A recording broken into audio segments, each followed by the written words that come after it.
میخوایم باغبونی کنیم، میخوایم پیاز بکنیم. یکم باید خاک ببریم، اینا خاک باغچه است.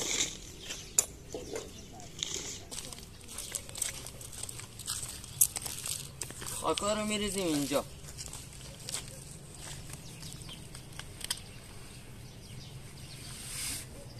بچه ها این الان جایی که پیاز میخوایم بکاریم و درست میکنیم. آقا پرهام. خب بچه ها الان این زمین خشکو آب بدیم، بعد شروع کنیم سوراخ کنیم و پیاز بکاریم. خب بچه ها زمین رو آب دادیم. اینم پیازچه است دیگه. اینا پیازچه های کوچولوه بچه ها، اینا میکاریم بزرگ میشه و ببین پیاز خیلی بزرگ میشه. حالا این یه ذره بزرگ شده.